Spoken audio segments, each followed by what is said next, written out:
Hi, ಎಲ್ಲರಿಗೂ ನಮಸ್ಕಾರ. ಕರ್ನಾಟಕದ ಜಾಬ್ ಆಸ್ಪಿರೆಂಟ್ಸ್ಗಳೆಲ್ಲರೂ ಯಾವುದಾದ್ರೂ ಒಂದು ನೋಟಿಫಿಕೇಷನ್ ಬಿಟ್ಟರೆ ಸಾಕಪ್ಪ ಅಂತ ಹೇಳ್ತಾ ಇದ್ರು. ಆದರೆ ಸದ್ಯಕ್ಕೆ ಇವಾಗ ಒಟ್ಟೊಟ್ಟಿಗೆ ನೋಟಿಫಿಕೇಷನ್ ಬರ್ತಾ ಇದೆ.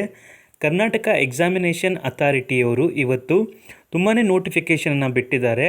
ಅದ್ರ ಬಗ್ಗೆ ನಾವು ಈ ವಿಡಿಯೋದಲ್ಲಿ ಒಂದೊಂದಾಗಿ ತಿಳ್ಕೊಂಡು ಹೋಗೋಣ. ಇವತ್ತು KEA ಅವರು KREIS ಅಲ್ಲಿ ಟೀಚಿಂಗ್ ರಿಲೇಟೆಡ್ ಜಾಬ್ಸನ್ನು ಬಿಟ್ಟಿದ್ದಾರೆ. ಹಾಗೆ ವಿಲೇಜ್ ಅಕೌಂಟೆಂಟ್ ಜಾಬ್ ನೋಟಿಫಿಕೇಷನ್ ಕೂಡ ಬಿಟ್ಟಿದ್ದಾರೆ.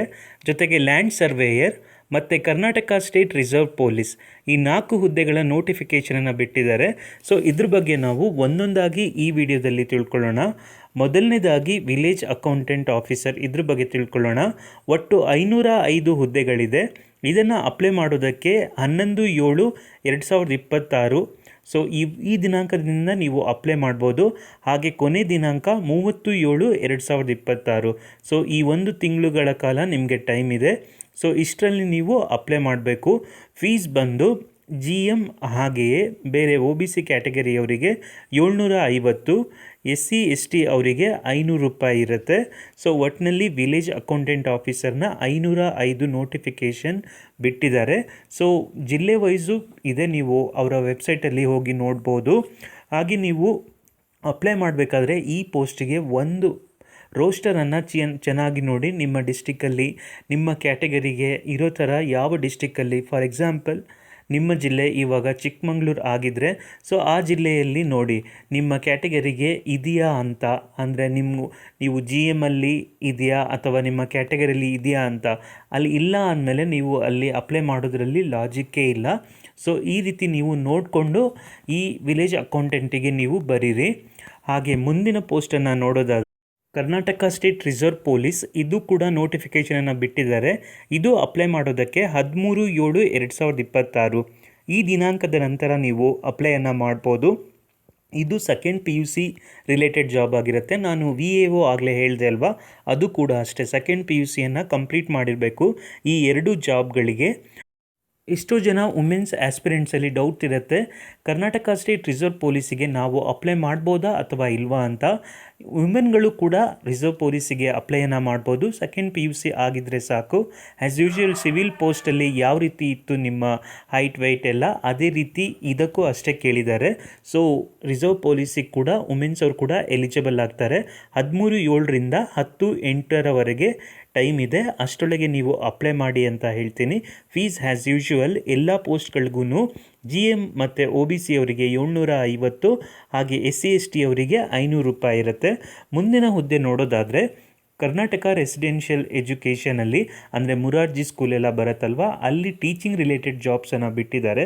ಇದನ್ನು ಅಪ್ಲೈ ಮಾಡೋದಕ್ಕೆ 15/7 ಸೊ ಈ ದಿನಾಂಕದಿಂದ ನೀವು ಅಪ್ಲೈ ಮಾಡ್ಬೋದು. ಕೊನೆ ದಿನಾಂಕ 13/8. ಇಲ್ಲಿ ಒಂದು ಕಂಡೀಷನ್ ಇದೆ. ಆ್ಯಕ್ಚುಲಿ BEd ಹಾಗೆ PG ಮಾಡಿರೋರೆಲ್ಲ ಎಲಿಜಿಬಲ್ ಆಗಲ್ಲ. TET ಎಕ್ಸಾಮನ್ನು ಕ್ಲಿಯರ್ ಮಾಡಿರಬೇಕು. ಸೊ ಯಾರು ಈ ಎಕ್ಸಾಮ್ನ ಪೇಪರ್ 2 ಯಾರು ಕ್ಲಿಯರ್ ಮಾಡಿರ್ತೀರ ಅಂಥವರು ಮಾತ್ರ ಅಪ್ಲೈ ಮಾಡೋಕ್ಕಾಗೋದು. ಸೊ ಉಳಿದವರು ಅಪ್ಲೈ ಮಾಡೋಕ್ಕಾಗಲ್ಲ. ಸೊ ಡಿಸಪಾಯಿಂಟ್ ಆಗಬೇಡಿ. ಮುಂದೆ ಬರುವಂತಹ ಎಕ್ಸಾಮಲ್ಲಿ ನೀವು ಅಪ್ಲೈ ಮಾಡಿ. ಸದ್ಯಕ್ಕೆ ಬೇರೆ ಎಕ್ಸಾಮ್ಗಳಿದೆ, ಅದಕ್ಕೆ ಫೋಕಸ್ ಮಾಡಿ. TET ಯಾರ್ದಾಗಿದೆಯೋ ನೀವು ಈ ಎಕ್ಸಾಮ್ಗೆ ಅಪ್ಲೈ ಮಾಡಲೇಬೇಕು. ಸೊ ನಿಮಗೂ ಇದು ಒಂದು ಒಳ್ಳೆಯ ಅವಕಾಶ ಅಂತ ಅಂದ್ಕೊಳ್ಳಿ.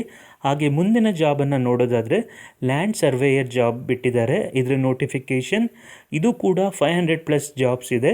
ಸೊ ಇದನ್ನು ಅಪ್ಲೈ ಮಾಡೋದಕ್ಕೆ 11/7 ಸೊ ಈ ದಿನಾಂಕದಿಂದ 7/8 ನೀವು ಅಪ್ಲೈಯನ್ನು ಮಾಡ್ಬೋದು. ಸೊ ಇದಕ್ಕೆ ಎಜುಕೇಷನ್ ಕ್ವಾಲಿಫಿಕೇಷನ್ ಆ್ಯಕ್ಚುಲಿ ಹಿಂದೆ KPSC ಅವರು ಬಿಟ್ಟಾಗ ಸೆಕೆಂಡ್ PU ಸೈನ್ಸ್ ಇದ್ದರೂ ಎಲಿಜಿಬಲ್ ಅಂತ ಇತ್ತು. ಬಟ್ ಇಲ್ಲಿ ಸೆಕೆಂಡ್ PU ಸೈನ್ಸ್ ಎಲಿಜಿಬಲ್ ಇಲ್ಲ. ಅದರ ಬದಲಾಗಿ ಇಂಜಿನಿಯರಿಂಗ್ ಹಾಗೆ ಡಿಪ್ಲೊಮಾ ಇದ್ರ ಯಾವುದೇ ಬ್ರಾಂಚಸ್ಗಳಾದರೂ ನಡೆಯುತ್ತೆ. ಜೊತೆಗೆ BSc EG ಇವರೆಲ್ಲ ಅಪ್ಲೈ ಮಾಡ್ಬೋದು. ಸೊ ಇದು ಕೂಡ ಅಷ್ಟೇ. ಫೀಸ್ ಹೇಳ್ದಂಗೆ 750 ಫಾರ್ GM, ಹಾಗೆಯೇ ಬೇರೆ ಕ್ಯಾಟಗರಿ SC ST ಅವರಿಗೆ 500 ರೂಪೀಸ್ ಇರುತ್ತೆ.